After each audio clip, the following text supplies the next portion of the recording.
And I'm going to go ahead and get started. So the link to, again, the attendance tracker is in the chat room. My name is Tina Statuki. I am an education programs professional for the Office of Educator Development, Licensure, and Family Engagement. I'm fairly new to the Nevada Department of Education, started my career there about 7 months ago, March 1st. Prior to that, I spent over 25 years in the Clark County School District, 13 as an English teacher and 12 as a high school administrator before joining Churchill County. Dr. Summer Stevens, our panel facilitator, employed me for a short time. I taught for her online program and then switched over to NDE, specifically overseeing the NEPF. And I know prior to us beginning, a few people are like, oh, you know, NEPF is not necessarily everyone's favorite topic or not always a fan, but you know, I kind of felt that way when I first started using the NEPF 5 years ago when it rolled out. And then over the course of the last few years of my career with Clark County, as I perfected my skills using the NEPF to really support my educators to become stronger in the classroom, I really saw it as a growth tool. And unfortunately, I don't think it's always implemented the way it should be as a growth tool, right? All throughout the year, it should be done in little steps along the way so that it's not just a compliance document at the end. It should be a tool to help your teachers grow and improve. And especially as a former building principal, I understood that my most important role in the classroom or as a building leader was to make my teachers better, because the better my teachers were, the easier my job was a building administrator. So I'm a big fan of the NEPF.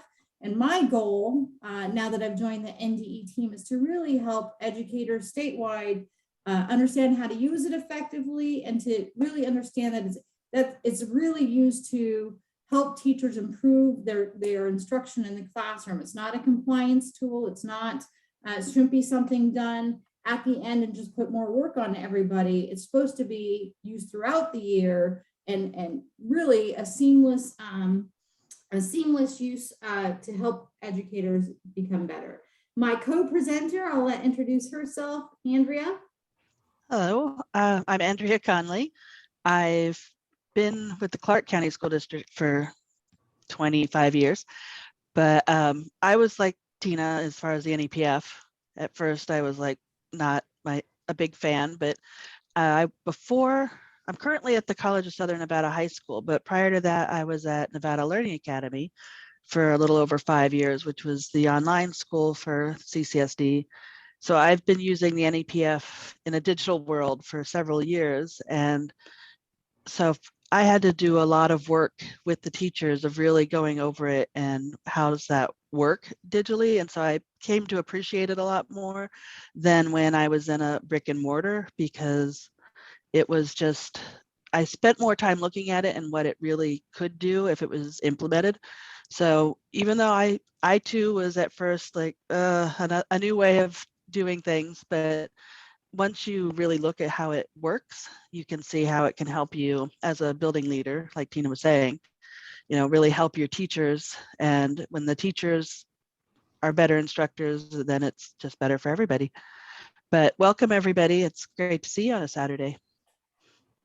So today, Andrea and I are just going to give you a brief overview, and quite frankly, to be honest, the tools and documents that we're going to be sharing with you today are actually available on the NDE website. Last year, the Nevada Digital Learning Collaborative did a great job of putting together some tools to help support educators in the online environment.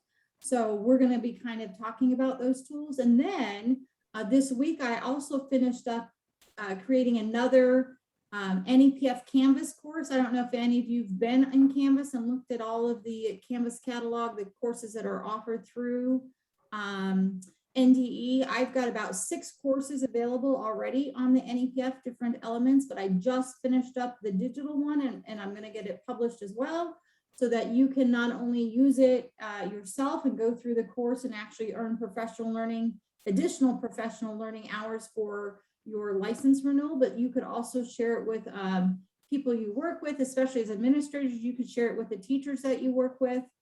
so that they can help improve their instruction as well in the digital environment. So we're really going to focus today on how the NEPF, as we know it, as we already use it, how it actually can support teachers in a digital environment. And so when we say digital environment, we mean any combination, right? Digital doesn't just mean that all your kids are sitting at home and doing everything remotely. It means that in this new world that we are teaching in, our teachers are using technology more and more in their daily practice, even when they're in person, to support students in the classroom. So we're going to talk a little bit about all the different ways that teachers use digital platforms to support students in their classroom and how that helps not only their students grow, but also shows evidence for the NEPF. Go ahead, Andrea, next slide. All right, so just a little history on the what we're going to cover today. And I think I kind of already talked about it, but last year, the Nevada Digital Learning Collaborative, along with NDE, created some guidance documents to help support the work of our teachers in the state. 2 documents in particular were created, and we're going to talk briefly about both of those, but the links are there. And I'm going to give you a link at the end of this at the end of the presentation. You'll have a link to the PowerPoint as well. But the first document is the NEPF in-person, hybrid, and distance learning guidance document. This one just kind of talks about, gives you an overview of the NEPF cycle and how that would still work in a digital environment. And the second one we'll talk about more specifically, talks about specific pieces of evidence that can be seen in a classroom that supports the NEPF. Next slide, please. All right, so the NEPF document is in line with all the NEPF protocols. You can see the NRS, and like I said, kind of just talks about the overall cycle as a whole. Next slide. So even no matter what teaching environment you're working in, right, the evaluation cycle remains the same, right? 5 steps to the evaluation cycle, beginning with the self-assessment, to the pre-evaluation conference, to the observations and evidence, to the mid-cycle goals conference, and then finally to the final conference. A few changes that might be brought about because you're working in a digital environment is in step 1, educators can use a traditional self-assessment tool, which again, all those tools are linked to the NDE website, or the Digital Learning Collaborative created an alternate self-monitoring tool that teachers can use in place of the self-assessment tool. That alternate self-monitoring tool is a little bit better aligned to working in an online environment. The pre-evaluation conference is still the same, right? And that's really a critical part of it. I know we're not specifically talking about the NEPF cycle as a whole, but a lot of times this is one that kind of gets rushed through at the building level, and educators, evaluators may not necessarily take the time to really sit down with the teachers they supervise to make sure there's clear expectations, clear communications. They go over the rubric, they go over the self-assessment, that really important conversation with the educators at the beginning of the year to highlight what the expectations are throughout the year and how the educators there to support them in their growth throughout that year. Step 3 is the observations, conferences, and evidence review. And the link there just talks about, we're going to talk about the evidence review in a bit, all the different pieces of evidence that an evaluator can look at to make sure that teachers are hitting all those NEPF standards and indicators. And again, this should not be in addition to or something more than that teachers have to create after the fact. And that was kind of the problem, I think, with the initial rollout. I remember being in Clark County, and when the NEPF first rolled out, we were telling teachers to create a portfolio, and in that portfolio have a standards, 2 pieces of evidence for every standard and every indicator in that portfolio. And that is not what's intended by the NEPF, right? The NEPF says, first of all, it's really the evaluator's job, the administrator's job to look for those pieces of evidence, right? And for every piece of evidence, especially the instructional standards indicators, that mandatory piece is you need to see it in practice. You have to go into the classroom and see it happen, right? So that's the administrator's job to make sure they're making the time to go into the classrooms to observe it. And then the second piece of evidence shouldn't be something you're asking teachers to create in addition to what they already do. It should be, hey, let's talk about your lesson plans. It could be, hey, let's look at student work. Hey, let's look at assessment data. Stuff you're already doing. It just might be during that post-observation conference, you're having the conversations with your teachers to say, what do you already do that you could use as the second, third, fourth piece of evidence, right? It shouldn't be something you're asking teachers to do in addition to. It's evidence that they already do it. Step 4, that mid-cycle review conference, again, really critical. In my personal opinion, and Andrea would probably support this as well, the conversations are the most important part of the entire evaluation process, that administrators are really sitting down to take time to have conversations with their teachers to help them grow, right? Not just those teachers who are struggling, and of course, those are probably even more important, but even those teachers who are really highly effective already, right? Some of those teachers want the feedback more than anybody else, right? Because they're the ones that are really driven and motivated to improve their instruction. So it's really making sure you're setting aside dedicated time to have those conversations to build your educator capacity. And finally, the summative evaluation conference. So in the entire evaluation cycle, the only 2 pieces that really change or could change are the alternate step 1, the alternate self-monitoring tool that educators can use, and step 3, which would be a different way of looking at evidence, right? Still, you're requiring them to collect evidence, just might look a little different than what we're used to looking at in the past. All right, next slide. All right, so before we move forward into the actual pieces of evidence, which is the next part of this presentation, we'd like you to take a second and do a poll, because this is going to kind of drive the activity we're going to do later. So if you look at the top, and I think Andrea is going to put the link in the chat. Is that correct, Andrea? I am going to try, yes. Okay. But yes, I will. So there should be a link in the chat.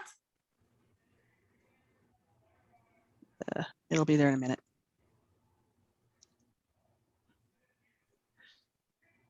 Didn't want to, tried to copy and paste, but it didn't work. So I'll do it this way. And what we really are trying to look at is what practices are already happening in the classroom that you think are, number one, most challenging, and or that you observe that you think are doing well. So want you to pick one of these and tell us which of these 5 instructional practice strategies you find the most challenging to use and or observe in a digital setting.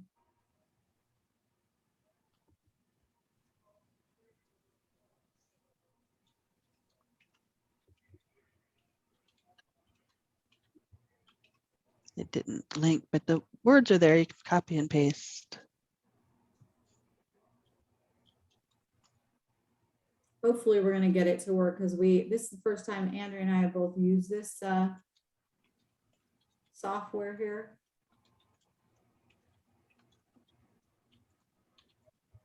I did put the link and it's linked. So Were you able to do it? yeah, I'm in. Okay, awesome, Silvana. Silvina is my name. Silvina, sorry, I work with someone named Silvana in our office. Oh.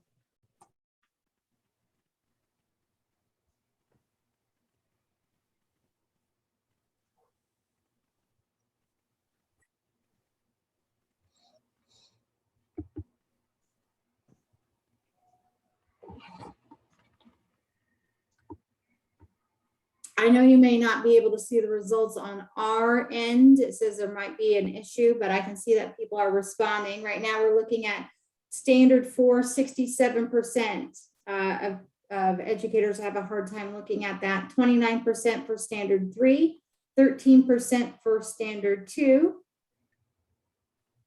Give you about 1 more minute.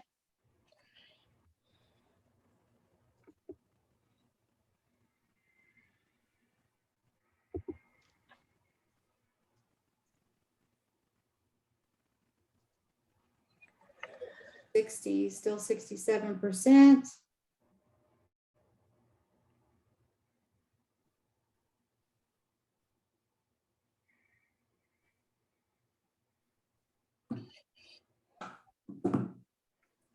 right, we're going to go ahead and continue. It looks like overall we have 57% of educators thinking that standard 4 metacognition is the one most challenging to use or observe in a digital classroom. 29% said standard 3 and 14% said standard 2.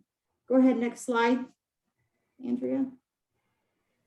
All right, so we're going to look specifically now at these 5 standards and look at different pieces of evidence for them. There again, when you get the link to the slideshow, you are going to get links to all of the tools or all the examples we're going to show you in just a minute. But we're going to take a look and see specific examples for each of these standards. Go ahead, next slide. So if you actually link to the original document, it does have like another column off to the right that talks about how these standards are aligned to the national standards of quality for online instruction. I cut it off just to make sure that these standards, you can see them a little bit better. But when you do go to that tool, you're going to see that for every standard, both instructional and professional, for the purpose of this presentation, we're only going to be talking about the instructional, but it has it for the professional as well. You're going to see the standard, you're going to see the traditional sources of evidence that are listed, which are listed on the original NEPF rubric. And then you'll have the third column there that talks about how that might look in the digital classroom. So if we look at standard number 1, for example, indicator number 1, teacher activates all students' initial understandings of new concepts and skills in a traditional classroom. Of course, a mandatory piece of evidence you always have to have is direct evaluator observation. So again, if you're in the building, right, you go into the classroom and you see it happen. If you're not in the building, you as administrator go into one of those virtual settings and watch it actually happen in practice. And then the other pieces of work, you could also see lesson plans. You can have teacher pre and post conferences where you're talking to them. You can look at student work. But some of the things that you may observe as an evaluator when you being used when you go in to observe the classroom is a use of digital surveys, right? So if you're activating students' initial learning, teachers could be using digital surveys to kind of poll what students know, kind of like the poll everywhere that we just did, right? To get them to pre-think about stuff that they're going to be talking about. You can look at pre-lesson assignments connected to the online lesson. So you might have given them like a little, what do you call it? Communication log, little question in the chat for them to talk about.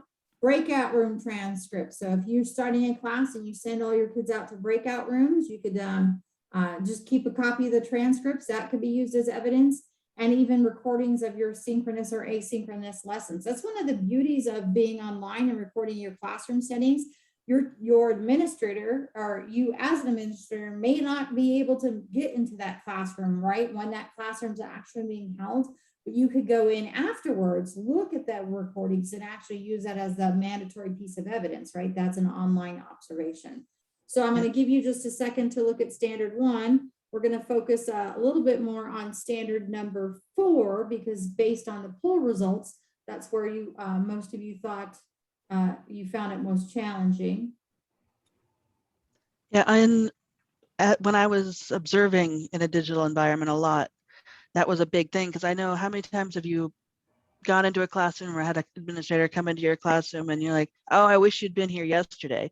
It just went really smoothly and the kids were really involved, and well, you can't go back in time. But when you're in a digital environment, I would say, well, send me the link to that and I'll watch that, you know, and that will be part of your observation. So it did come in handy so that it's recorded when something goes really, really well, and you want somebody to see that, because I'd always choose and go in and something technical would go wrong. And they're like, why do when you come in, it's always a hot mess and the technology doesn't work? Why weren't you here last week?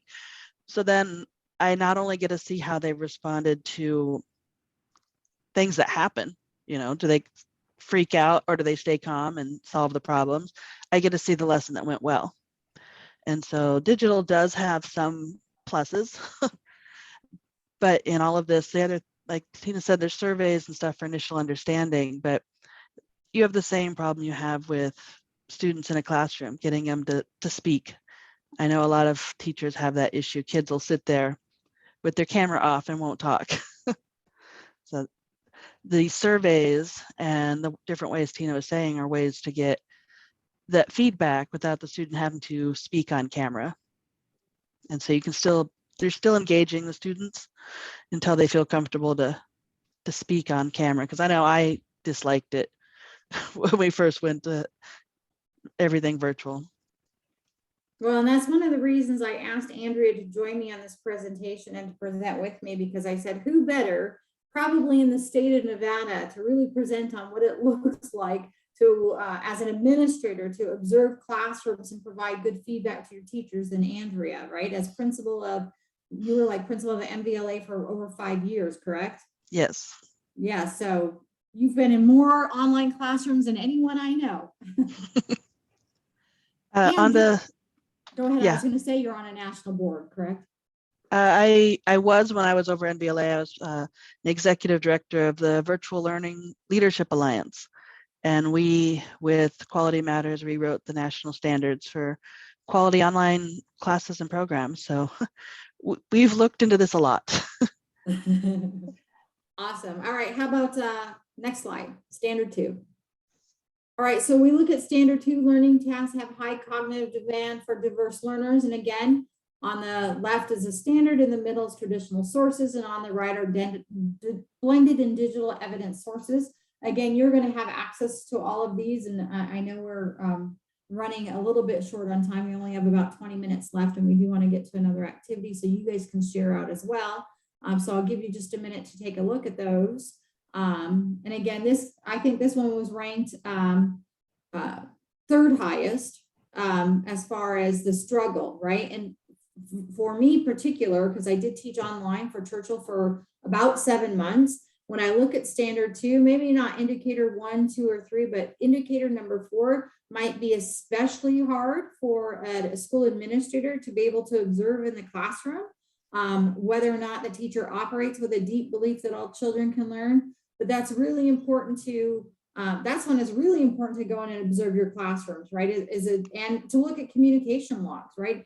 Are teachers making an attempt to communicate with all students equally, to reach out to those students who are struggling, to provide additional resources to students who are struggling, to communicate with families of students who are struggling, especially those students who may not have as great of access, right? We saw a lot of this in Churchill. Some of our kids had great internet access and some of them did not, right? Especially those who didn't have a good internet connection. We have that problem with teachers, as a matter of fact, right? That teachers who live too far outside the, what do you call it? The urban area, you want to call it any area of Fallon urban. But if you live too far out, right, our kids that were out on ranches, a lot of times did not have as good of internet. So really making sure our teachers made a deliberate attempt to make sure that all students were equally engaged and had equal opportunities to engage. And those students who didn't have equal opportunity, they provided additional time, resources, and communication to them to get them engaged, right? Even before I left Clark County, right? That was one, as a principal, I was principal at Northwest Career and Technical Academy. And I was there for the last 3 months of when the pandemic first hit and we shut down schools, is really making sure not just my teachers, but all of the staff, right? I had my campus monitors calling families. I had my counselors calling families, my school social worker calling families, as many people as possible to make sure those kids who are not actively engaged in their work online, that they knew that we knew that they were struggling and not engaging, and that we were not going to let them fall through the cracks, right? So it takes a village, right? So making sure that we're demonstrating that in the classroom. Any feedback on that, Andrea? No, just the same things. The one good thing about this particular indicator as an administrator is you can have logs and ways of tracking it. I know in Clark County, we have a teacher log in Infinite Campus, but when I run summer school, we'd keep them just on Excel spreadsheets, Google Sheets, or something that can be shared with the administrator. So it's easy to track that someone is communicating with the students, whether you have something fancy or just a Google Sheet. And so can be done. And it takes a little bit of time on the teacher's part to show that they're reaching out. And so sometimes that doesn't happen. So if you have someone who is struggling with that, that's a way to track whether or not they're communicating with their students. And it's nice to have that paperwork All as right, an next administrator. slide. All right, standard 3, meaning making through discourse and other strategies. And to me, this was kind of surprising. To me, surprising in that it came in number 2, right, as one of our hardest to observe. And I think this really depends on the technical ability of the teacher in the classroom and whether we've provided enough training and guidance, feedback, resources to the teachers in our buildings to be able to do this. Because really, and Andrea, you could tell me otherwise as well, but really, I think this is probably one of the easiest to do in an online environment if you're utilizing all the tools and resources available for you, Yeah. right? Yeah. Really I having, wasn't they have to surprised. know how to use them, right? Yeah, I wasn't surprised that it was so high because my teachers struggled a lot when the NEPF first came out on how to do this in a digital environment. And one was, knowing how to use discussion boards and chats, but as hard as it is to get a student to talk in a classroom, it's twice as hard to get the student to participate in a digital environment. We all know that when we're in a Zoom, we turn off our mic, we turn off our camera, and there's not much a teacher can do. That if the student doesn't turn on their camera and they don't talk and they don't chat in the chat, how do you get that student to participate? And so even though the tech side's important on this, what you really need to talk to your teachers about if they're doing any type of hybrid or digital or doing any of their course online, even if it's not the whole course, is building the relationships is what it came down to for us. You have to build those relationships slowly with your students so that they feel comfortable speaking online, that there's not any type of repercussion for speaking up. And so the tech is important because, as you found from our poll anywhere, if I don't have your link ready or the tech side can throw you off and then you get flustered. There are lots of tools, but if your students don't respond, so that's why this was a challenge. It was learning the tools was the first challenge, but then getting the students to use them, because you can't, in a classroom, you walk up and you tap them on the shoulder and you say, you're going to answer next. And you can say that, but if they never turn on the camera and their mic, you're sort of at a disadvantage. So it goes back to the previous one about communicating with families. And do they have logs of the communications they've had? Because you have to get the students engaged and working for this to work. And so relationships mean a lot in this particular one, even though this doesn't talk a lot about relationships. But when you're in a digital environment, it makes a huge difference. Well, and I love that you bring that up, because again, when you talk about building relationships, now we're going to professional responsibilities, right? Standard number 5 is all on student perception and how well an educator has, especially in a digital environment, like you said, much harder to build those relationships. That entire standard is on how well you build relationships. Yeah, that was a huge part of being an online school, is you spend a lot more time calling and reaching out, and because you don't have that time in the classroom to get to know the students. And so we'd have all sorts of videos and phone calls, and there's a lot more put into that. So what you get out, you put in, you get out. So if you don't put time into building that relationship, you're not going to get that relationship back. But anyway, and on that's to really 4. important for district leaders, right, to understand as they build schedules for online environments, is the additional time that educators need to have to reach out to families and communities, right, and their students, right? Because like you said, it's more time than they're used to having to do. And we need to recognize that, right? If we want our teachers to have time to do that, we need to be cognizant of that. We'll go to 4 because I know Awesome. I'm trying to watch time. But yeah, a lot of people think online is easier because you don't have the discipline issues. And it is easier when you're talking discipline, but it takes up all that time building the relationships so it's just harder in different ways. But 4 is metacognitive, anyway, that one. Metacognitive activity. There you go. Just didn't want to come into me from, is another one that we talked a lot. We went to and spent, remember SBCT time? If you were in CSD, at once a week, we'd spend a whole hour or more talking about just one standard and how it works on online. And this one is hard because it goes back to relationships. The students aren't answering. If they're not talking, how do you know if they're learning? And so you really, really need to know how to use your tools effectively, or you don't know how they're doing. Mm-hmm. And well, especially Tina has that. Even in a regular classroom, right? In a regular classroom, teachers struggle with standard 4. It's every year since the implementation of the NEPF in 2015. This has been the lowest indicator overall for the state and for most districts that teachers struggle on. And specifically 1.2, which is structuring opportunities for self-monitoring learning for all students. It's really what resources are teachers providing to help students improve their own learning. So if you look at the digital sources, time management schedules, which again, Canvas was nice. One of the students in the panel this morning talked about the fact that when your classes are set up in modules, it really helps them be able to track their progress and keep on top of things a little bit more. Embedded digital self-assessments, right? They can do little self-checks on their own to see if they're understanding the information.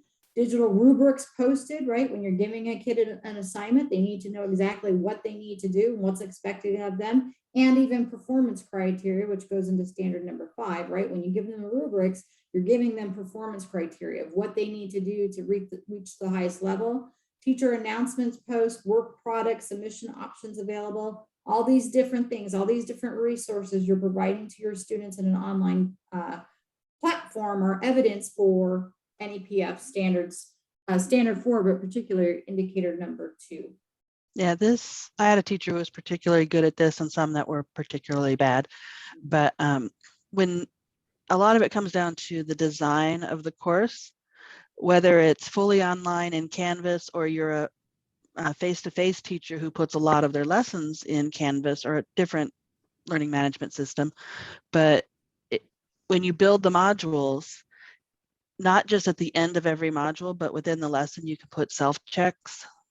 And then at the end, what she would do is she'd have self-checks with 1 or 2 questions. And at the end, there'd be a quiz over the entire module, but it would go back and be asking the same questions so that the students were hearing it, not just in what they were reading and doing, but there'd be checks throughout and then another check at the end. And she did the same thing in the live lessons. It was a lot of every 10 minutes or so, there'd be a stop and a check.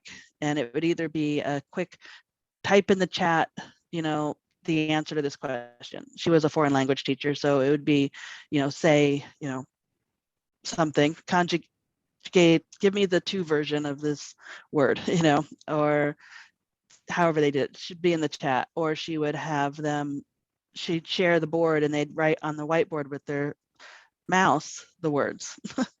So there was lots of self-checks built in. And one good thing about online or digital, whether it's hybrid, is if you create the course, it's there next year. And so the best thing she ever did is after each lesson, she would write down notes about what went well and what didn't go well during that lesson and what the students liked and didn't like about the learning management part, the Canvas part or the Google Classroom part. And she would make those changes right then while it was fresh in her head, so that the next year when she got to this lesson, she could make changes again, but it just kept improving. So every year she didn't do the exact same lesson, she'd change bits of it, but she could remember because it was in there what she liked and what she didn't like. But it was the teacher had to do the self-reflection also. When the teacher does the self-reflection, it helps the students. I think that's a great segue into the next slide, standard number 5, right? When you're talking about teachers taking action based on student learning, right? So if she's taking notes on what she did today in Canvas or what she did in this lesson in Canvas to make changes for next year, she is taking action based on evidence. And again, bringing up the fact, those little self-checks, that's generating evidence of learning. And I think one of the things our teachers traditionally have not done, and myself included, right? I was in a classroom for 13 years as an English teacher, and I really did not use formative assessment the way I should have used formative assessment. Almost everything I did was summative assessment, right? I might have done little self-checks, like, you know, and paid attention to what kids were saying in conversation, but really using data from formative assessments to drive what I'm teaching tomorrow, or to drive what I'm teaching at the end of the class period, right? Or to drive what I need to review for the next day. So really reiterates the importance of using that formative assessment, not just for your students, which would satisfy standard 4 indicator 2, but for yourself for standard 5 indicator 1, which is let's use that knowledge of how our students are doing to impact or to guide our ongoing learning lessons, right? For planning instruction for the future. So standard 5 really talks about that, right? And the online platform is a great way to really be able to collect data to drive what you're doing for planning. Yeah, when I was in a brick and mortar school, we did a lot of data analysis where we'd give a common assessment and then we'd meet as a department to discuss the data and how the students do in the test, or the formative or summative, and why some questions didn't work and some questions did work. And it helped when I got to a digital environment that I had that experience with data assessment, because like Tina said, in an environment where we only had like 1 or 2 teachers teaching English. We don't have a huge department, or we didn't. So previously there hadn't been a lot of talking about tests or sharing and common assessments. And so this part we had to work on a lot because they didn't have a lot of experience. Just like Tina said, they had watching kids in class and knowing how their kids were doing, but there wasn't formal sitting down and looking at the data and saying, how are the students doing? Where do I need to work on it? And once you start looking at the data, you don't just keep using the same course over and over. It's easy in a digital environment to build the course and then never look at it again. And just every year you pull it into Canvas and you just use it. And it's easy to get stuck in that rut. So it takes a concerted effort to look every week at what's going on. I know standards change, but kids change. You don't get the same kids every year. So the same course isn't going to work every year. And just like the teacher who has the file cabinet with worksheets from 10 years ago, you can't do it's easy to do the same thing in the digital, where you build it and then you never change it. So you have teachers who built great things last year and they're using it again this year, which is fabulous, but it's just making sure they look at it, because last year was an emergency. They put something together. Now it's time to build that and reassess it, so that using what they're learning from the kids to make their product better. And even if they're face-to-face, if they have that in Canvas for the kids who are absent or who end up getting sick and are out a long time, they have that tool to help them. But it only works if the teacher adapts and use the assessing the students frequently to make changes, not, oh, they all failed that test, let's go to the next module.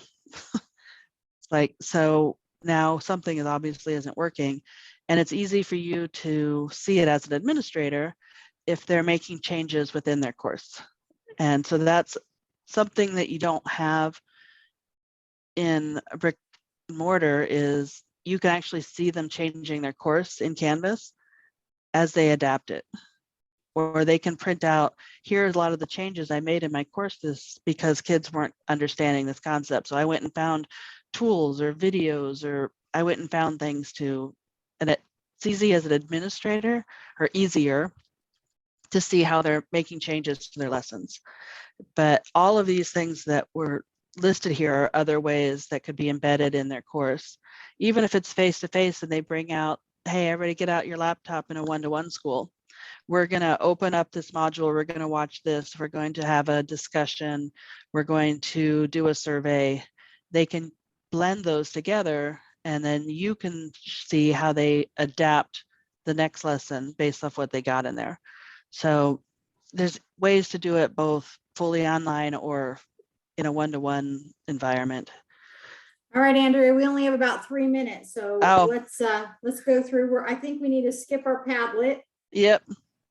Sorry, guys. That's fine with me. We were just going to ask if you still had what specific questions or things that you wanted to use. But anyway, here's this. Yeah, we'll get there in a minute. So we showed you the examples for all of the instructional practice standards. There's also the same rubrics, although they're not really rubrics because I don't think it has a scoring.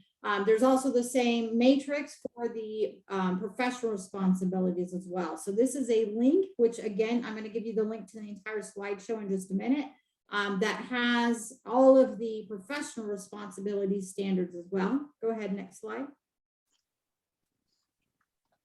And then just some additional resources, the Nevada Digital Learning website. This link will be live when you get the link to the presentation, so you can see all of the great resources that they've collected.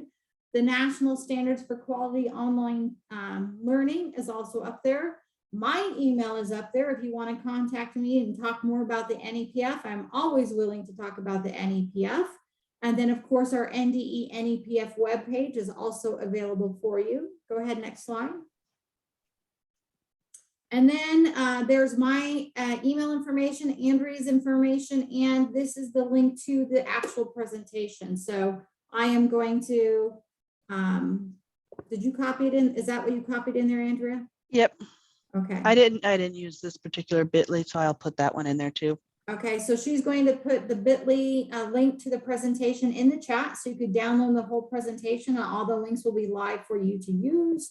And then we've got about 1 more minute. So if anyone has any questions for us, Andrea is definitely the online expert, and I'm not going to say I'm the NEPF expert, but I could get you. Yes, she is. She's them. the NEPF expert. Does anyone have any questions? I also put in the chat the link to the course sessions, the session surveys. They've asked me to ask you to complete it twice, once for the opening session and then once for this session as well. So please make sure you click on those as well to complete the session surveys. There was a question about admins logging into Canvas without the teachers knowing. You can log in and see their course without them knowing. If you have admin rights in Canvas for your school, which you should, you can go look at any course that you want and you can see what they've done in it, what they've, there's good and bad. I had teachers were given a really strong course and they would not publish certain modules because it was too much work for them. And you can go in and see things like that. You can see where there's also possible to give them a course and lock it so they can't make changes, depending on the ability levels of your teachers, but you can go in and see what they've done or stop them from doing things. I had a teacher who completely deleted 3/4 of a course because she didn't want to do all the work. Thank goodness we'd given her a copy of it. But it's easy to go in and see what they've published and not published. All right, I'm going to go ahead and stop this recording. Our next session does start in 5 minutes, so you do have